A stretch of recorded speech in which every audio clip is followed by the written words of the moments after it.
चलो, जब ये समझ लिया कि मेरे तल पर उठ रही तरंगों को सिर्फ बुद्धि रोक सकती है, तो उसके कारणों वो परिणामों पर भी चर्चा कर ली जाए। क्योंकि आपको ये समझाना ही होगा कि मैं क्यों बुद्धि द्वारा मेरे स्वाभाविक भावों को दबाए जाने से आपको चेता रहा हूं। अगर आपको सुखी व सफल होना हो, तो ये बड़ी गहराई से समझना ही होगा। इतना ही नहीं, समझकर आपको अपनी बुद्धि को यह समझाना भी होगा कि वो मेरी तरंगों को न दबाए। हालांकि ये सब इतना आसान नहीं। इसके लिए बड़ी तीव्र समझ व साहस दोनों आवश्यक हैं। लेकिन मुझे उम्मीद है कि बुद्धि द्वारा मेरे स्वाभाविक भावों को दबाने के दुष्परिणामों को जानने के बाद आप अपने में वो समझ और साहस पैदा कर ही लेंगे। अभी तो सबसे पहले ये समझ लें कि बुद्धि मेरे भेजे भावों को दबाती क्यों है। अपनी इस बात को मैं क्रोध के उदाहरण से समझाता हूँ। मानो मेरे तल पर क्रोध उभरा है, तो बुद्धि उसे पूरी तरह निकलने से रोकती क्यों है? इसलिए कि ये क्रोध उसे बेमौके का जान पड़ता है, या फिर इसलिए कि सामने वाला बुरा मान जाएगा, इस बात का डर उसे सता रहा होता है। अक्सर इस बात की घबराहट भी होती है कि जिस पर क्रोध निकालना चाह रहे हैं, कहीं वो भविष्य में कोई अहित न कर बैठे। और अक्सर तो सामने वाला आपकी बुद्धि को काम का आदमी जान पड़ता है। आपकी बुद्धि सोचती है कि क्यों बेमतलब किसी से बिगाड़ना। कारण चाहे जो हो, परंतु परिस्थिति ये हो जाती है कि भीतर क्रोध भरा होता है, पर आप उसे बाहर निकलने नहीं देते हैं। चलो, ये तो ठीक, पर सोचो ये कि क्या इससे आपके भीतर का क्रोध छिप जाता है? क्या ये सामने वाले को दिखाई नहीं देता? बिल्कुल देता है। सामने उपस्थित व्यक्ति थोड़ा या पूरा ये तो ताड़ ही लेता है कि आपके भीतर कुछ अटपटा चल रहा है। हालांकि मजा ये कि वो भी अपना ये ताड़ना छिपाता ही है। छोड़ो, ये तो सामने वाले की समस्या हुई। अभी तो समझो ये कि जब क्रोध आता है तो आपके पास दो ही रास्ते होते हैं। आप या तो बुद्धि की सुने या मन की। अब जब क्रोध गहरा होगा, तब तो बुद्धि की चलने वाली नहीं। अर्थात उस हालत में तो आपके पास कोई ऑप्शन ही नहीं। तब तो बुद्धि लाख समझाए या कोशिश करे, क्रोध निकल ही जाएगा। अब रहा सवाल साधारण क्रोध का, तो बुद्धि का स्वार्थपूर्ण तर्क भले ही आपको यह समझाकर क्रोध दबाने को राजी कर लेता हो कि इससे आपका ही नुकसान है, पर क्रोध करने का कुछ हर्जाना तो भुगतना ही पड़ता है। परंतु क्या कभी आपने ऐसा सोचा है कि ये जो क्रोध आप दबा रहे हैं, उसके भी दुष्परिणाम हो सकते हैं? कभी सोचा होता तो इस कदर अपने क्रोध को दबाया ही ना होता। छोड़ो, अभी तो सवाल ये है कि क्रोध दबाने के दुष्परिणामों के बारे में कौन बताएगा? तो स्वाभाविक रूप से वो तो मैं ही बताऊंगा। और उस संदर्भ में अभी तो आप इतना अच्छे से समझ ले कि क्रोध करने के घाटे तो आपको मालूम है, परंतु उसको दबाने से होने वाले नुकसानों का आपको कोई अंदाजा नहीं। यानी घाटा दोनों तरफ है। चुनना आपको सिर्फ इतना है कि ज्यादा खतरनाक क्या है। वैसे भी अब तक आपको इतना अनुभव तो हो ही गया होगा कि मेरे व बुद्धि के इस संघर्ष में कभी बुद्धि की जीत होती है तो कभी मेरी।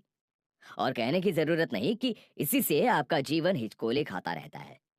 खैर, अब यहाँ वहां की बात करने के बजाय सीधे क्रोध दबाने के परिणामों पर चर्चा कर ली जाए। इस संदर्भ में सबसे पहली महत्वपूर्ण व ध्यान रखने योग्य बात तो ये कि क्रोध मेरी ऊर्जा का सबूत है, और इसीलिए यह परिणामकारी भी है, और मनुष्य के लिए एक शुभ संकेत भी। लेकिन क्रोध को जब से बुद्धि व समाज ने बुरा मान लिया है, तभी से मनुष्य का धीरे धीरे कर पतन शुरू हो गया है। चलो, ये उनकी समझ हुई, परंतु जीवन आपका दांव पर लगा हुआ है। क्या कभी आपने ये सोचा है कि आपको क्रोध आता क्यों है? सिर्फ तब जब आपका मनचाहा नहीं होता। इसका सीधा अर्थ ये हुआ कि क्रोध इस बात का सबूत है कि आप अपनी इच्छाओं की रक्षा करना चाहते हैं। यानी यदि मेरी मर्जी के खिलाफ कुछ हो रहा होता है, या फिर मुझे कुछ अन्यथा करने को बाध्य करने की कोशिश की जा रही होती है, तो मुझे गुस्सा आता है और मैं आपको क्रोध भेजता हूँ। बताओ, इसमें बुरी बात क्या हो गई? आप मनुष्य हैं और आपको अपनी इच्छाएं पूरी करने का पूरा अधिकार है। आपको किसी बात के लिए कोई मजबूर करे तो उसका प्रतिकार करना ही चाहिए। परंतु आपका यह अधिकार धर्म और समाज को रास नहीं आता। क्योंकि मनुष्य विरोध पर उतर आएगा तो उनकी दुकानें कैसे चलेगी। सो धर्म व समाज के ठेकेदारों ने क्रोध बुरा है ये आपके जहन में बिठा दिया है, ताकि आप धर्म व समाज की गुलामी करते रहें पर क्रोध न करें। क्योंकि क्रोध ऊर्जा है। आज क्रोध करोगे तो कल विरोध पर भी उतर आओगे। लेकिन जिनमें ऊर्जा ही न बची हो उनके पास उपाय ही क्या है। बस वे परिस्थितियों से समझौता कर जीना शुरू कर देते हैं। फिर धीरे धीरे कर ये उनकी आदत हो जाती है। इससे वे इस कदर दबकर जीने के आदी हो जाते हैं कि उन्हें या तो क्रोध आना ही बंद हो जाता है या फिर अपनी कमजोरियों के कारण वे क्रोध दबाने के आदी हो जाते हैं। समाज ऐसे मनुष्य को शांत व संस्कारी मानता है और धर्म उसे भगवान के निकट कहता है। बस यहाँ आकर और गड़बड़ हो जाती है। इससे दुर्बलों को अपनी कमजोरी ढांकने का बहाना मिल जाता है। और सच कहूं तो संपूर्ण मनुष्य जाति धर्म व समाज की रची इसी साजिश का शिकार हो गई है। खैर होगा। यहाँ तो मैं एक बात बड़ी दृढ़ता पूर्वक व दावे से कह दूं कि क्रोध दबाने से भी कभी दबता नहीं है। वो आज दबाओगे तो कल फिर निकलेगा। आज तो कारण मौजूद होने पर निकल रहा था, कल अकारण ही निकल पड़ेगा और उस समय उसे कोई नहीं रोक पाएगा। माना कि हर क्रोध परिणामकारी व ऊर्जा का सबूत नहीं होता, कईयों में उसकी बड़ी मात्रा फ्रस्ट्रेशन के रूप में उसके सबकॉन्शियस या अनकॉन्शियस माइंड से भी निकलती है। लेकिन ये फ्रस्ट्रेशन भी है तो आपके भीतर ही। ये पैदा भी तो क्रोध दबाने से ही हुआ है और फिर जो भीतर है वो निकलेगा भी सही। चलो इसे भी छोड़ो। ऐसा सोचो कि एक कमरे में 10-20 चूहे एकत्रित हो गए हैं। अब आप चाहते हैं कि चूहे कमरा छोड़ चले जाएं। तो बताइए उस हेतु आप क्या करेंगे। निश्चित ही आपको दरवाजा खुला रख उन्हें जाने देना होगा। लेकिन यदि आप कुछ अन्य सोचकर दरवाजे बंद कर देंगे और उन्हें जाने ही नहीं देंगे तो फिर तो वहां उस कमरे में चूहों की तादाद में बढ़ोतरी होती ही रहेगी। यही मेरे साथ है। मेरे से उत्पन्न कोई भी भाव कभी दबाए नहीं जा सकते, अच्छे हो या बुरे हो। उन्हें प्रकट कर निकालना ही पड़ेगा। और ये बात सिर्फ क्रोध के संबंध में ही नहीं है, बल्कि मेरे तल पर उभरे अन्य भावों के बाबत भी यही सत्य है। जो जो भाव आप दबाएंगे वे उल्टा और विकृत होकर आपके सबकॉन्शियस व अनकॉन्शियस माइंड में जमा होते चले जाएंगे और इससे तो आपके लिए परिस्थिति और भी विकट हो जाएगी। यानी उन्हें निकाले बगैर आपका कोई छुटकारा नहीं। अभी तो अपने इस बात को कि मेरे तल पर उभरे किन्हीं भी भावों को स्थायी तौर पर दबाया नहीं जा सकता है को चंद उदाहरणों से समझाता हूं। आपने गौर किया होगा कि कई मनुष्य अक्सर गाड़ी कुछ इस तरह से चलाते हैं कि उसी से उनका दबा हुआ क्रोध जाहिर हो जाता है। कई लोग पिक्चर के हिंसात्मक दृश्यों में इतना डूब जाते हैं कि पर्दे पर चल रही हिंसा उनके चेहरे के भावों पर प्रकट हो जाती है। आजकल तो अपना छिपा क्रोध निकालने हेतु लोगों ने हिंसात्मक खेल भी खोज लिए हैं। वहीं कई लोग WWE देखकर अपने क्रोध को रास्ता दिखाते हैं।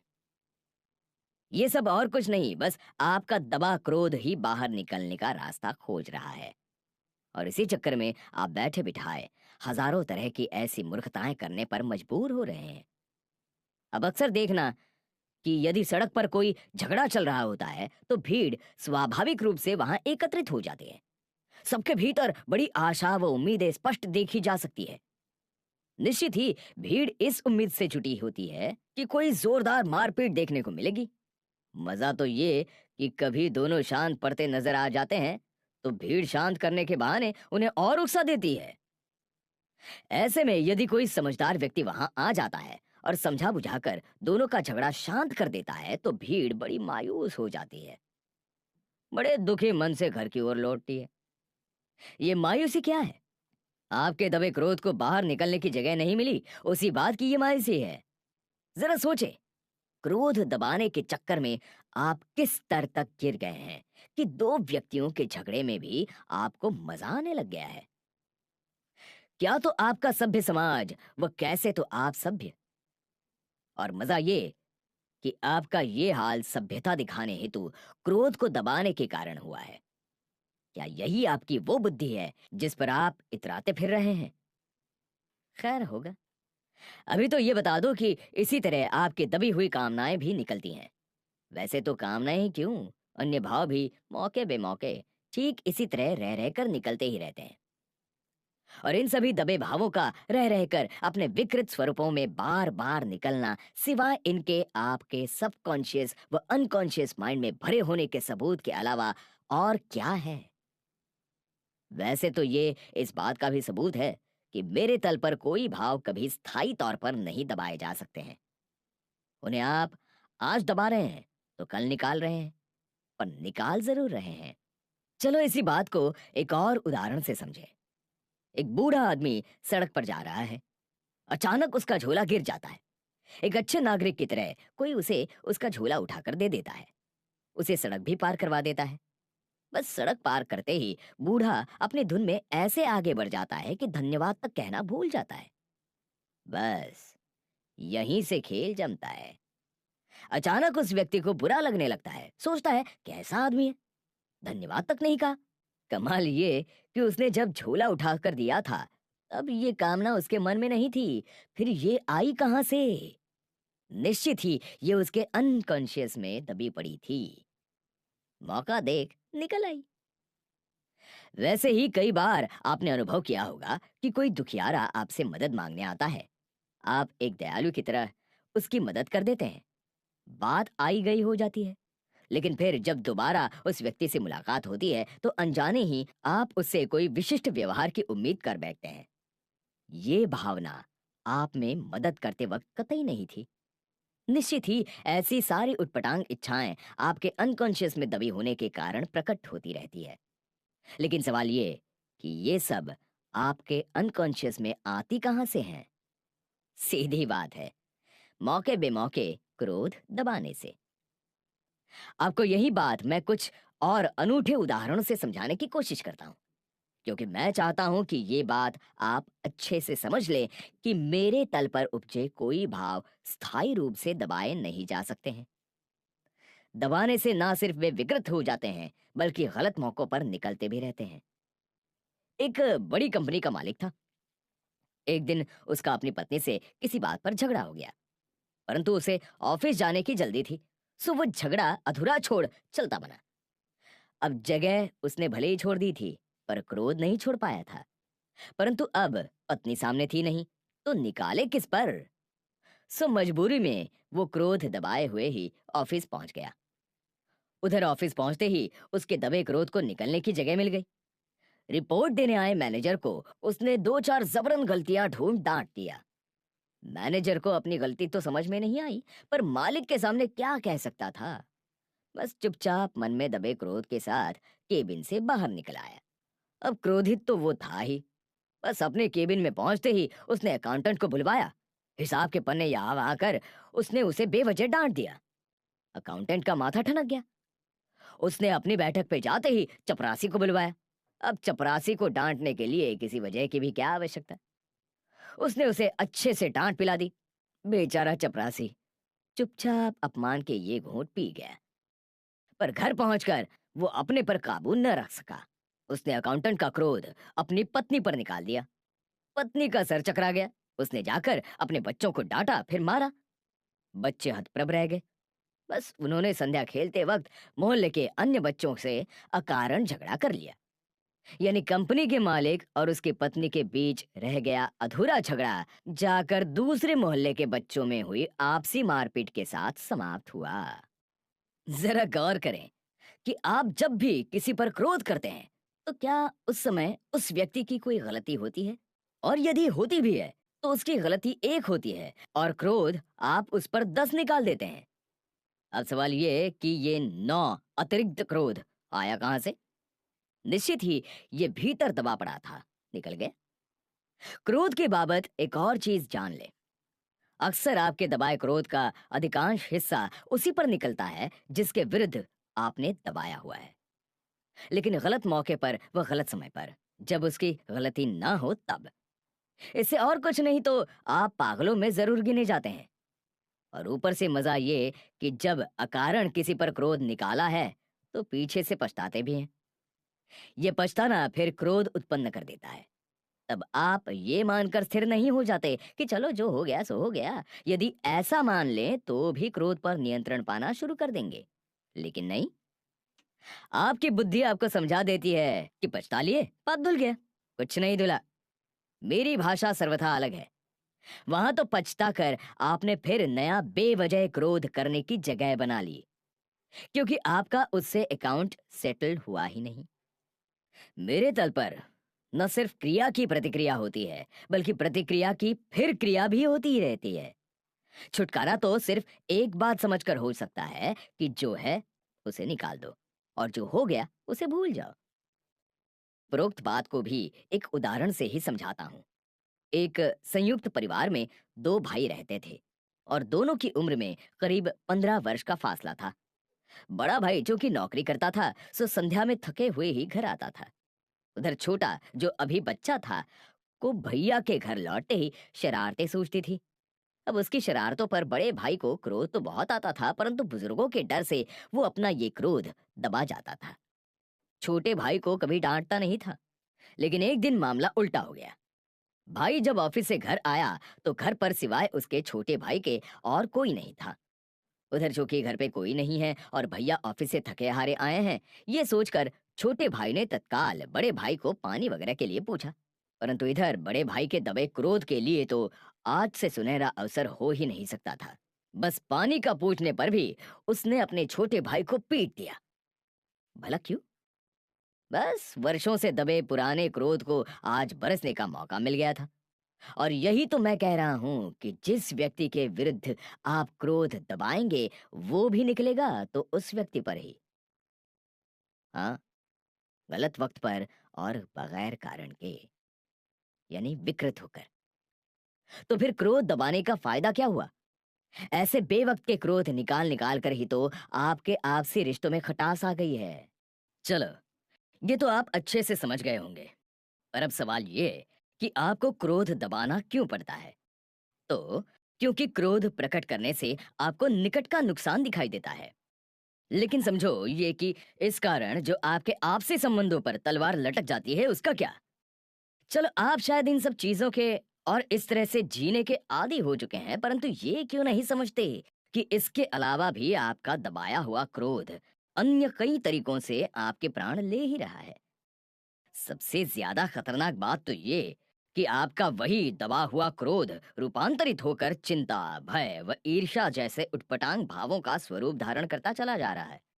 और ये तो सीधे तौर पर आपका जीवन बर्बाद करने वाला हुआ, क्योंकि इसी कारण अक्सर जरा सी ऊंच नीच होने पर जो चिंता घंटे दो घंटे या दिन दो दिन में खत्म हो जानी चाहिए होती है, वो भी कई बार आपके महीनों बिगाड़ देती हैं। यह अतिरिक्त चिंता में इतना जीना क्यों पड़ रहा है? क्योंकि मामूली से ऊंच नीच से हुए नुकसान के बहाने भीतर पड़ी चिंता को निकलने का अवसर मिल रहा है। आप गौर क्यों नहीं करते कि आप किसी से नाराज हैं तो क्या दबाने से आपकी वो नाराजगी दूर हो जाती है? नहीं, वो स्वरूप बदलकर मौके बेमौके निकलती ही रहती है। कभी गलतियां ढूंढने के रूप में, तो कभी नीचा दिखाने के स्वरूप में, कभी पीठ पीछे बुराई करने में, तो कभी व्यंग कसकर। यानी दबाया क्रोध पहले तो चिंता, भय, ईर्ष्या वगैरह में रूपांतरित होकर अनकॉन्शियस में जमा हो जाता है। फिर यही एकत्रित भय, ईर्ष्या व नाराजगी वगैरह बार बार दबाए जाने के कारण और विकृत होकर उटपटांग हरकतों के रूप में बाहर निकलती रहती है। और फिर एक दिन आप चिंता महाराज या फ्रस्ट्रेटेड बाबा बने घूमते रह जाते हैं। यहां तक भी ठीक। पर फिर आपकी सबसे बड़ी दुर्गति तो ये कि आपका यही दबा हुआ क्रोध सामूहिक रूप से भी निकलना शुरू हो जाता है। कभी धर्म के नाम पर, तो कभी देश, समाज या राजनीति के नाम पर, कभी आंदोलन के रूप में, तो कभी भोकट की क्रांति बनकर।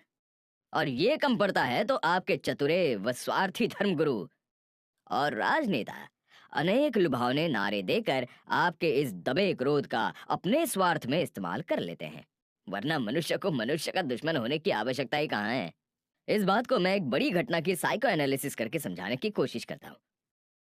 1947 में भारत को किस तरह आजादी मिली, ये सबको याद ही होगा। निश्चित ही अंग्रेजों ने आम प्रजा पर बड़े जुल्म ढाए थे। इतनी लंबी गुलामी व इतने जुल्म, स्वाभाविक रूप से आम भारतीयों के मन में अंग्रेजों के प्रति क्रोध था। लेकिन भारत ने आजादी गांधी जी के अहिंसा के सिद्धांतों के आधार पर ली, अच्छे मनुष्य की तरह ली। लेकिन इस अहिंसात्मक आंदोलन का साइकोलॉजिकल परिणाम क्या हुआ? क्या भारतीयों का अंग्रेजों के प्रति दबा क्रोध तिरोहित हो गया? नहीं, मेरे तल पर यह संभव ही नहीं। अंग्रेजों के चले जाने के बाद जश्न निपटते ही सबको होश आया। ये क्या, अंग्रेज तो चले गए, अब क्रोध किस पर निकालें? बस सबका ये दबा हुआ क्रोध हिंदू मुस्लिम झगड़े के रूप में उभर आया। कितनी हिंसा हुई, कितने कत्ल हुए।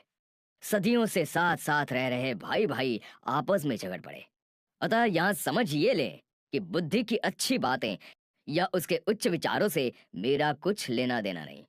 मैं अपने ही नियमों से तथा अपने ही हिसाब से बिना अपवाद के पूर्ण स्वतंत्रता के साथ बरतता हूं।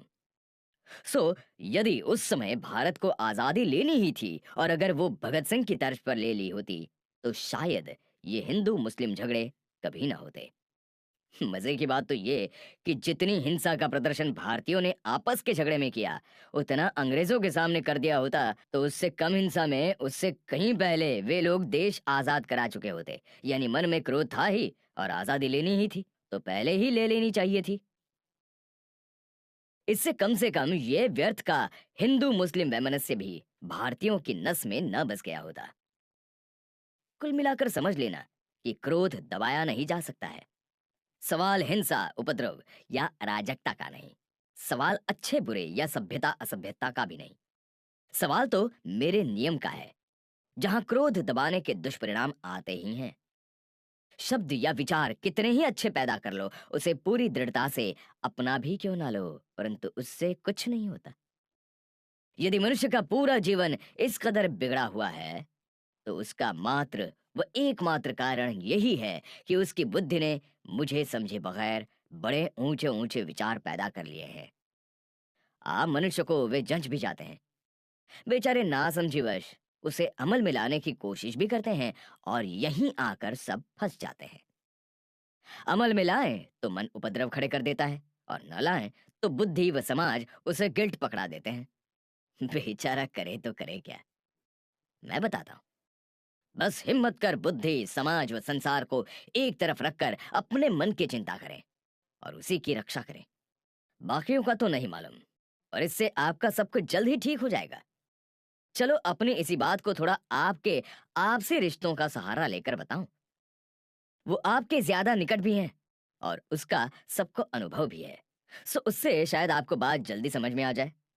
अक्सर आपको अनुभव होता होगा कि रह रहकर जीवन में मित्र ही पलटकर शत्रु बन जाते हैं, अपने ही पराये हो जाते हैं। वैसे भी शत्रु कभी बाहर से नहीं आता है, वो अपनेपन का सहारा लेकर ही बढ़ता है। उसी तर्ज पर सोचें कि परिवार में तो इतना आपसी प्रेम होता है, फिर भाई भाई का शत्रु क्यों हो जाता है?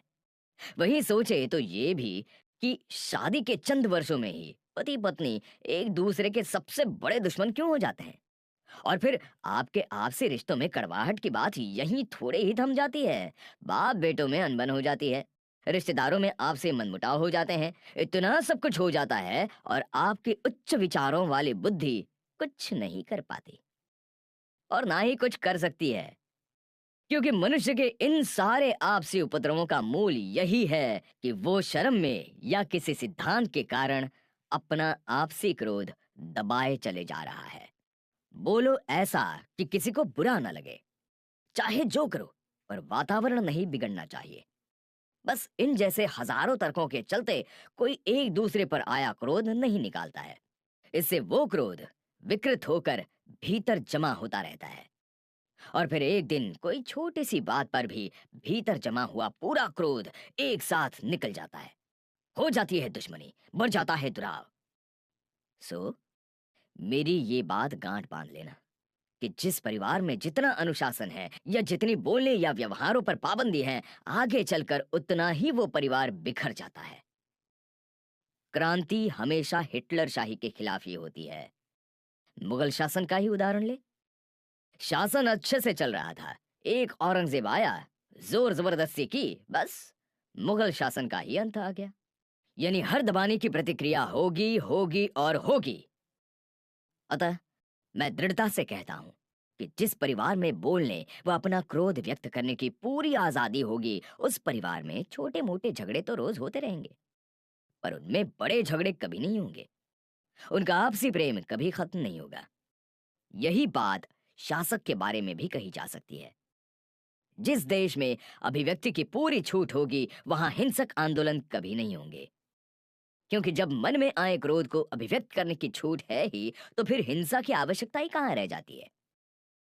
यही बात दो व्यक्तियों के आपसी रिश्तों पर भी लागू होती है। यदि दोनों एक दूसरे से खुलकर व्यवहार करेंगे, तो उनमें आपसी प्रेम जीवन भर बना रहेगा। वरना तो आपसी रिश्तों की वास्तविक सच्चाई मुझे किसी को बताने की आवश्यकता ही नहीं। आपस में एक दूसरे के प्रति कितनी नाराजगी भरे आप जी रहे हैं, ये आप सभी अच्छे से जानते हैं। यहाँ सोचने वाली बात ये कि जब क्रोध दबाने की शिक्षा के कारण आपके आपसी रिश्तों में इतनी कड़वाहट पैदा हो जाती है, तब ऐसे समय इस तरह के सबक सिखाने वाले ये धर्म और समाज क्यों आपकी मदद को नहीं आ खड़े होते हैं। जब सबक सिखाए हैं, तो फिर उसके दुष्परिणाम भोगते वक्त क्यों नहीं वे आपके साथ नजर आते हैं। छोड़ो, उन्हें केवल हवाई सबक सिखाने आते हैं, फिर उससे आपका क्या होता है, इससे उनका कोई लेना देना नहीं। ऐसे भी वे आपको शक्तिहीन होने के ही सारे सबक सिखाते हैं, और इसी कारण उनके बताए मार्ग पर चलने के बावजूद जब आपका जीवन बुरी तरह बिगड़ जाता है, तब भी आप में उनसे पलटकर कोई सवाल पूछने की हिम्मत कहाँ रह जाती है। चलो, उनकी छोड़ो। यदि आप सब कुछ समझ गए हो और वाकई अपनी इन तमाम समस्याओं का इलाज करना चाहते हो, तो उसका एक ही इलाज है कि मेरी परम सत्ता को स्वीकारें। यदि वहां से क्रोध का पागलपन आता है, तो उसे निकालने में ही आपकी भलाई है। यदि आप वाकई क्रोध के पागलपन और उसके विकृत स्वरूप जैसे चिंता, व्यथा, भय इत्यादि से बचना चाहते हैं, तो क्रोध के पागलपन को क्रोध की ऊर्जा में रूपांतरित होने दें। और उसका एक ही उपाय है कि जब, जिस पर और जितना क्रोध आता है, निकाल लें। आखिर इसमें बुराई भी क्या है। क्रोध आप तो कर नहीं रहे होते हैं, वो तो भीतर जमा होने के कारण आ रहा है और आप उसे निकाल रहे हैं। अब जब क्रोध करने वाले का दोष ही नहीं, तो उसका बुरा भी क्यों मानना। और यदि कोई पूरा परिवार या मित्रों का समूह ये समझदारी अपना ले, तब तो कोई दिक्कत ही न बचे। यदि हर कोई ये समझ ले कि क्रोध क्रोध करने वाले मनुष्य के मन का बैंक बैलेंस है और वो उसे खर्च करना चाहता है, तो ऐसे में भला दूसरे को उस पर ऐतराज क्यों उठाना। करने दो क्रोध, अपना किया जाता है। बस फिर क्या है। जब भी आपके परिवार का कोई सदस्य क्रोध कर रहा होगा, तो बाकी समझ जाएंगे कि इसमें इसका कुछ नहीं, बस बेचारा दबा क्रोध कारण अकारण निकाल रहा है। निकल जाने दो। आप सहन करें और देखें कि क्रोध करने वाला कुछ ही देर में शांत हो जाता है कि नहीं। फिर किसी दिन दूसरे की बारी निकल आएगी, उसे भी जमकर क्रोध कर लेने दो। इससे जल्द ही उस परिवार के सदस्यों के क्रोध का बैंक बैलेंस खत्म हो जाएगा। परिणाम स्वरूप जल्द ही उस परिवार में हमेशा के लिए सरोवर से शांति आ जाएगी। उम्मीद है आप समझ भी गए होंगे तथा मेरे साथ छेड़खानी करने के प्रयासों का परिणाम जान भी गए होंगे। और अब तो मेरे विकृत स्वरूपों से कैसे निपटना, ये भी आपकी समझ में आ ही गया होगा। यानी चिंता, व्यथा वगैरह को भी निकलने ही देना चाहिए। चलो, मेरी इसी बात को थोड़ा बच्चों के उदाहरण से समझे। बच्चे उपद्रवी व शैतान होते भी हैं और होने ही चाहिए। उनमें आपसी झगड़े और मनमुटाव होता ही है और होना भी चाहिए। लेकिन चूंकि वे नादान व भोले होते हैं, सो उन्हें बोलकर या व्यंग कसकर क्रोध निकालना नहीं आता है। वे तो अपने सीधा उपद्रव, वो मारपीट पर उतर आते हैं। कोई बात नहीं, इस बहाने उनका क्रोध तो निकल जाता है। और जब क्रोध ही निकल गया, तो झगड़ा बचा ही कहाँ। बस क्रोध निकलते ही वे फिर आपस में खेलना शुरू हो जाते हैं। यही उनके होने की सहज प्रक्रिया है, जिसमें दुश्मनावट को कोई जगह नहीं। बच्चे पचासों बार आपस में झगड़ते हैं, पर इससे उनकी मित्रता पर कोई असर नहीं आता है।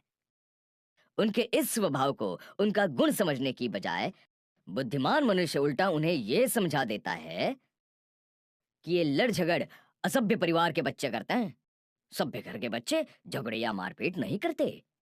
तो क्या उससे उनका ये स्वभाव बदल जाता है? जरा गौर करें आजकल के खेलों पर। उनमें हिंसा बढ़ती जा रही है, और तो और सभ्य घरों के बच्चे दिन भर हिंसक वीडियो गेम्स खेलते रहते हैं। ये और कुछ नहीं, उनका क्रोध अपने विकृत स्वरूप में निकल रहा है। क्या अब तक भी आपको समझ नहीं आया कि वास्तव में क्रोध मित्रता का सबूत है, दुश्मनी का नहीं। आप क्रोध उसी पर करते हैं जिन्हें आप अपना मानते हैं। परायों पर कभी कोई क्रोध नहीं करता। और चूंकि तथाकथित सभ्य घरों के बच्चे दोस्तों से ज्यादा झगड़ते नहीं, इस कारण उनकी आपसी दोस्ती भी कभी मजबूत नहीं हो पाती। यही कारण है कि उनके ज्यादा दोस्त भी नहीं होते। फिर इस अकेलेपन को छिपाने के लिए जिनसे दिल के रिश्ते नहीं, उनके साथ भी पार्टियां करते रहते हैं। परंतु उससे कहीं वास्तविक अकेलापन ढकता है? नहीं। और दुनिया में बढ़ते फ्रस्ट्रेशन का यही एक कारण है। आपस में सभ्यता के नाम पर व्यवहार की छूट दबाकर सोसाइटी ने मनुष्य को दिल से अकेला कर दिया है। इस कारण जिसे वो अपना कह सके, ऐसा कोई उसके पास है ही नहीं। खैर, इन तमाम बातों का सार एक बार फिर अलग तरीके से दोहराऊं तो अब तक आपको इतना तो समझ आ ही गया होगा कि मैं और बुद्धि दोनों अति महत्वपूर्ण, बहुत शक्तिशाली तथा बड़े ही कॉम्प्लिकेटेड उपकरण हैं। आपको यह भी समझ आया होगा कि दोनों में जहां कुछ जीवन को बढ़ाने वाली शक्तियां हैं, वहीं दोनों की कुछ जीवन को नष्ट करने वाली हरकतें भी हैं। आपको यह भी समझ आ ही गया होगा कि दोनों एक दूसरे के बिना अधूरे हैं। समझ में तो आपको शायद ये भी आ ही गया होगा कि मन और बुद्धि के यथा योग्य सामंजस्य के बगैर जीवन को सुखी व सफल नहीं बनाया जा सकता है। और ये तो अब कहने की जरूरत ही नहीं कि दोनों की कार्यप्रणाली व कार्यक्षेत्र पूरी तरह भिन्न हैं। वही निश्चित ही ये कहने की भी आवश्यकता नहीं कि दोनों एक दूसरे को पूरी तरह प्रभावित करते हैं। साथ ही शरीर व बाह्य परिस्थितियों का भी दोनों पर असर पड़ता ही है। अब सवाल ये कि आप अपने मन व बुद्धि में सामंजस्य कैसे बिठाएं? कैसे इन दोनों की मनुष्य को कमजोर करने वाली फितरतों से बचे? कैसे दोनों की शक्तियों का सार्थक उपयोग कर जीवन को महत्वपूर्ण बनाएं? मैं आपको इसके चंद उपाय बताता हूं, परंतु आगे चर्चा करूं उससे पहले ये कह दूं कि जिन्होंने अपने बचपन में सुपर कॉन्शियस माइंड बचाने का मौका खो दिया है, उन्हें भी घबराने की जरूरत नहीं। यदि उनका सबकॉन्शियस या अनकॉन्शियस माइंड अति शक्तिशाली हो गया है, तो भी उपाय है। क्योंकि मैं हूं या बुद्धि, दोनों के तल पर जब जागो तब सवेरा है ही। और मैं जो ये सारे उपाय बताने जा रहा हूं, वो उन्हीं लोगों के लिए हैं जिनका सुपर कॉन्शियस माइंड कमजोर हुआ पड़ा है। वरना जिस बच्चे का सुपर कॉन्शियस माइंड सक्रिय है, उसे तो यूं भी किसी चीज की कोई खास आवश्यकता नहीं। वो तो अपनी राह स्वयं पा ही लेगा। मूल समस्या तो उन लोगों की है जिनके मन के साथ बचपन में खिलवाड़ हुआ है। उनके ही कॉन्शियस, सबकॉन्शियस तथा अनकॉन्शियस माइंड मजबूत हुए पड़े हैं। और ऐसा एक दो नहीं, करीब करीब सबके साथ हुआ है। बस यही आज की तारीख में सबकी मूल समस्या है। हालांकि ये तो बात हुई मन के तल पर, दूसरी ओर ठीक वैसे ही आपकी एक और समस्या ये भी है कि बचपन में ही परिवार, समाज व शिक्षा ने मिलकर आपकी बुद्धि की गलत कंडीशनिंग कर दी है। और इस बात को आगे बढ़ाऊं उससे पूर्व मैं आपको ये कंडीशनिंग शब्द अच्छे से समझा देता हूं। वर्षों पहले एक अति महत्वपूर्ण प्रयोग हुआ था। यह प्रयोग कुत्ते पर किया गया था। अब हड्डी देखकर लार टपकना कुत्ते की स्वाभाविक क्रिया है, लेकिन किया यह गया कि एक चर्च के सामने उस कुत्ते को रोज ठीक समय पर हड्डी दी जाने लगी। और चतुराई ये कि ठीक उसी समय चर्च की घंटी भी बजाई जाने लगी। अब वैसे तो हड्डी व घंटी का कोई ताल्लुक नहीं था, पर लगातार महीने भर तक ये दोहराते दोहराते ताल्लुक बिठा दिया गया। महीने भर बाद किया ये गया कि ठीक उसी समय पर घंटी तो बजाई गई, पर कुत्ते को हड्डी नहीं डाली गई। लेकिन बावजूद इसके घंटी सुनते ही कुत्ते के लार टपक पड़ी।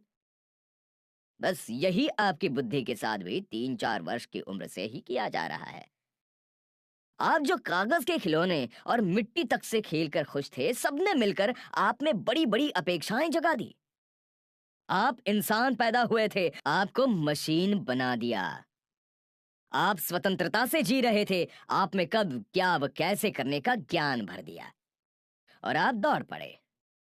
स्कूल से शुरू की ये यात्रा कॉलेज व फिर आगे, और आगे चलते चलते फिर मरते दम तक ये दौड़ भाग जारी रहने लगी। यानी गौर से समझे तो जैसे मन के स्तर पर आपके कॉन्शियस, सबकॉन्शियस व अनकॉन्शियस बनना आपकी समस्या है, वैसे ही बुद्धि के स्तर पर ये कंडीशनिंग भी आपकी समस्या है।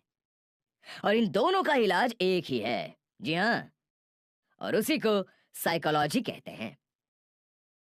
और अब आगे मैं आपको चंद साइकोलॉजिकल ट्रीटमेंट्स बताने जा रहा हूं, जो आपको न सिर्फ आपके कॉन्शियस, सबकॉन्शियस और अनकॉन्शियस माइंड को कमजोर करने में सहायक होंगे, बल्कि वे आपकी बुद्धि की हुई गलत कंडीशनिंग को भी ठीक कर देंगे। लेकिन हाँ, यहाँ एक और महत्वपूर्ण बात ध्यान रखना कि साइकोलॉजी असर तभी करती है जब आप उसे बुद्धि से समझने की बजाय मन की गहराइयों में उतरने देते हैं। अतः मेरा निवेदन है कि इस हेतु आप रोज सुबह मेरे बताए एक एक उपाय को ध्यान से पढ़ें तथा नियमित रूप से एकांत में सिर्फ अपने मन के साथ उस पर अमल करने का प्रयत्न करें। बस रोज सिर्फ आधा घंटा इस विधि में बिताएं और देखें कि कैसे आपका जीवन सुख और सफलता की राह पर लग जाता है। देखिए कैसे आपकी तमाम समस्याओं का अंत आ जाता है। देखिए कैसे आपके चिंता, भय व फ्रस्ट्रेशन दूर हो जाते हैं। चलो, अपना जीवन बनाने हेतु आप इतना तो कर ही लेंगे। सो अब मैं आपको दूसरी बात बताता हूँ। ये तो मैं आपसे कह ही चुका हूं कि जैसे दिमाग आपके शरीर के सबसे ऊपरी भाग में स्थित है, वैसे ही मैं शरीर के मध्य यानी नाभि में स्थित हूं। कहने को ये फासला भले ही 3 फीट का है, परंतु वास्तव में ये बहुत लंबा है। और इस फासले को तोड़ने हेतु आपको बुद्धि की जगह मन से पढ़ने की कला सीखनी होगी। और वो कला अपने भीतर विकसित करने हेतु ये जरूरी है कि आप बात पढ़ते या सुनते वक्त समझने की बजाय उसे मन की गहराइयों में वैसी की वैसी भेजने की कोशिश करें। वहां आपकी बुद्धि से हजारों करोड़ों गुना तेज, शक्तिशाली व परिणामकारी कंप्यूटर है, जो पल भर में सारे कैलकुलेशन करके सही निर्णय पर पहुंच सकता है। वरना तो समझना व याद करना दो कौड़े का है, क्योंकि ये बुद्धि का विषय है और बुद्धि के समझने के कभी कोई परिणाम नहीं आते। आपने भी अनुभव किया होगा कि आपने कई ऊंची ऊंची बातें सुन व समझ रखी हैं, परंतु क्या उन पर अमल हो पाता है? उनके परिणाम आते हैं? नहीं। ऐन वक्त पर फिर गड़बड़ हो ही जाती है। जरा सी ऊंच नीच होने पर आपको चिंता पकड़ ही लेती है। आप जानते हैं कि इसमें चिंता का कोई विशेष कारण नहीं है, फिर भी क्या आपको उस चिंता से छुटकारा मिल जाता है? नहीं। लेकिन यही बात यदि मन की गहराइयों में उतार दी गई हो, तो आपको उस बात के लिए चिंता नहीं पकड़ेगी। चलो, ये तो समझ गए कि बात मन की गहराइयों में उतारे बगैर कोई बदलाव नहीं आने वाला। सो अब सवाल ये कैसे पता चले कि बात बुद्धि ने समझी या मन की गहराइयों में उतर गई? तो ये तो बड़ा ही आसान है। ये तो मैं स्पष्ट कर ही चुका हूं कि बुद्धि शरीर के शीर्ष पर है, जबकि मैं शरीर के मध्य नाभि में स्थित हूं। और ये फासला इतना लंबा है कि कौन सक्रिय है इसका पता चल ही जाता है। आप भी गौर करना कि जब आप याद करने या समझने की कोशिश करते हैं तो आपका ध्यान बुद्धि पर ही जाता है। जब आप सोचते या विचार करते हैं तो वो भी बुद्धि का ही काम है। थोड़ा सा ध्यान देने पर आपको समझ में आ ही जाता है कि ये सारी क्रिया शरीर के ऊपरी भाग में चल रही है। वहीं दूसरी तरफ जब आप कोई गहरी शांति या चिंता में डूबे होते हैं, तब थोड़ा सा ध्यान देने पर आपको समझ आ जाएगा कि ये गतिविधि हृदय व नाभि के बीच कहीं चल रही है। यदि आपका क्रोध उफान पर होगा तो आप तुरंत समझ जाएंगे कि ये बड़े गहरे से आ रहा है। यही हाल खुशी से लेकर टेंशन तक के तमाम भावों के साथ होता है। जो भाव गहरा होगा वो नाभि से आता साफ समझ आ जाएगा, और जो भाव या विचार जितना ऊपरी होगा वो दिमाग से आ रहा साफ प्रतीत हो जाएगा। और इस फर्क का एहसास आपको कोई भी भाव आते वक्त हो ही जाएगा। कहने का तात्पर्य, सबसे पहले आप नाभि के पास मेरे अस्तित्व का एहसास करें। इससे बहुत जल्द आप मन व बुद्धि का फर्क समझना शुरू कर देंगे। और एक बार ये फर्क समझ में आ जाए तो फिर सारी महत्वपूर्ण बातें पढ़ना व समझना बुद्धि की जगह मन से शुरू कर दें। बात गहराई में उतरने के कारण जल्द ही आप में आवश्यक बदलाव आने शुरू हो जाएंगे। खैर, कुल मिलाकर कहने का तात्पर्य ये कि साइकोलॉजी ही नहीं, कोई भी बात पढ़ते, समझते या गौर करते वक्त उसे बुद्धि से परखने की कोशिश करने के बजाय मन की गहराइयों में उतारना सीख ले। मन जल्द ही उतारी बातों के अनुसार बुद्धि की कंडीशनिंग तोड़ना शुरू कर देगा, और एक बार कंडीशनिंग टूट गई तो फिर वो क्रिया आपसे दोबारा नहीं होगी। इसी बात को दूसरे तरीके से समझाऊं तो आगे बढ़ने हेतु आपको फिर पीछे लौटना होगा, अपने बचपन के मन और बुद्धि फिर पाने होंगे। यानी बड़े होते होते आपने विचारों का जो जगत बना रखा है उसे भूलना शुरू करना होगा, क्योंकि विचारों के जगत की कोई अहमियत नहीं। कभी कोई अपने विचारों को व्यवहार में नहीं बदल सकता है। व्यवहार में तो कोई भी चीज तभी आ सकती है जब वो मन की गहराई में उतार ली गई हो। वैसे जिनका सुपरकॉन्शियस माइंड सलामत है उनको पीछे जाने की कोई आवश्यकता नहीं, क्योंकि उन्होंने तो कुछ खास ओढ़ा ही नहीं है। दिक्कत उनके साथ है जो जमाने भर के विचार ओढ़ अपनी बुद्धि की कंडीशनिंग कर चुके हैं। उन्हें ही ये कंडीशनिंग तोड़ना है ताकि वे मेरे सुपर कॉन्शियस स्वरूप को फिर सक्रिय कर सके। हालांकि मैं जितनी आसानी से आपसे कह रहा हूं कि बचपन के मन बुद्धि फिर प्राप्त कर लो, आपका सब कुछ ठीक हो जाएगा, दरअसल वो इतना आसान है नहीं। क्योंकि आपकी सबसे तगड़ी कंडीशनिंग ही ये हुई पड़ी है कि आगे बढ़ना हो तो रुख आगे का ही करना होगा, और सब कोई जीवन को आगे बढ़ाने को ललायत हैं ही। सो बस आगे बढ़ने की पागल दौड़ आपके संसार में लगी हुई है, पर आगे बढ़ कितने गए? तो फिर सीधे सीधे मैं कह रहा हूं, वो क्यों नहीं समझते कि आगे बढ़ने के चक्कर में आप सुपर कॉन्शियस माइंड से कॉन्शियस माइंड तक पहले ही गिर चुके हैं। अब बगैर अपने माइंड का पुराना स्टेटस पाए आपके जीवन में कुछ नहीं होने वाला, और चूंकि आगे बढ़ने के चक्कर में ही राह भूले हैं, अतः सही राह तो वापस लौट कर ही पाई जा सकती है। सीधी बात है, राह जहां से खोई है वापस पाई भी वहीं से जा सकती है। मानो चीज आपने लंदन में खोई है और गलती से पहुंच न्यूयॉर्क गए हैं। अब वो चीज न्यूयॉर्क में कितना ही खोजे नहीं ही मिलने वाली, उस हेतु आपको वापस लंदन लौटना ही होगा। चलो वो तो लंदन की फ्लाइट पकड़कर आप वापस लौट भी आते हैं, लेकिन यहाँ जीवन में दिक्कत यह है कि यहाँ ना तो लौटने की कोई शिक्षा उपलब्ध है और ना ही उस हेतु कोई प्रोत्साहन ही कहीं से मिल रहा है। बस सब आगे बढ़ने में लगे हैं और यहीं मार खा रहे हैं। अब यहाँ प्रमुख बात ये कि हजारों हजार सफल मनुष्यों के उदाहरणों के बावजूद न तो आपने अपनी शिक्षा प्रणालियों में कोई परिवर्तन किया है और ना ही आप लोग समाज या परिवार की समझ में कोई बदलाव ही ला सके हैं। और इसका दुखद परिणाम ये हुआ है कि सभी एक ही ढर्रे से जीवन को आगे बढ़ाने में लगे हुए हैं। हाँ, इस पूरी प्रक्रिया में कोई एक जो छूट गया है वो वाकई आगे बढ़ गया है। विवेकानंद ने एक बार कहा भी था कि ज्ञान भी मैंने बहुत पा लिया, वह पढ़ भी मैं बहुत लिया, और आज उसकी व्यर्थता भी जान ली। अब तो वो सब भुलाने में लगा हुआ हूं। बस वही राह आपको भी पकड़नी होगी। मेरा विश्वास जानो कि आगे खुशहाल जीवन वाकई हाथ पसारे आपके स्वागत को ललायत हैं, क्योंकि इधर मन व बुद्धि की अनकंडीशनिंग के उपाय मैं बता ही रहा हूं, और उधर आपके स्वस्थ व लंबे जीवन हेतु विज्ञान भी डीएनए और जीन्स की डिकोडिंग कर चुकने के बाद अब उनकी री इंजीनियरिंग में लगा ही हुआ है। जरा सोचिए कि विज्ञान आपके लिए क्या क्या नहीं कर रहा है। ऐसे में कल्पना करें कि अगर आप मेरे बताए उपायों द्वारा अपने मन बुद्धि की अनकंडीशनिंग कर लें तो आपका जीवन क्या से क्या हो जाए। एक तरफ जहां विज्ञान की मेहरबानी से आपका शरीर स्वस्थ व जीवन लंबा होगा, वहीं दूसरी तरफ आपके द्वारा अपने मन बुद्धि की अनकंडीशनिंग कर लेने के कारण आप तमाम तरह की चिंताओं व भयों से मुक्ति भी पालेंगे। सोचिए जरा, क्या ऐसे में आप सातवें आसमान में उड़ने सा आनंद नहीं पा लेंगे? कुल मिलाकर आज के मनुष्य को जीवन जीने का जो मौका है वो लाखों वर्षों से किसी को नहीं मिला है।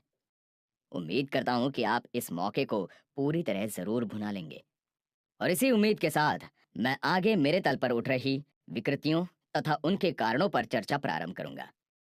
ये पूरी चर्चा मैं दो भागों में करूंगा। पहले आपको वे उपाय बताऊंगा जिनसे आप अपने दुख व चिंताएं घटा सकते हैं। साथ में ये भी बताऊंगा कि कैसे आप अपने आनंद व मस्ती बढ़ा सकते हैं। और दूसरे तल पर यह बताऊंगा कि वे कौन से उपाय हैं जिनको अपनाकर आप सफलता के शिखर छू सकते हैं। मेरी समझ से आपकी दो ही प्रमुख चिंताएं हैं, एक दुख व चिंता कम करके आनंद व मस्ती बढ़ाना,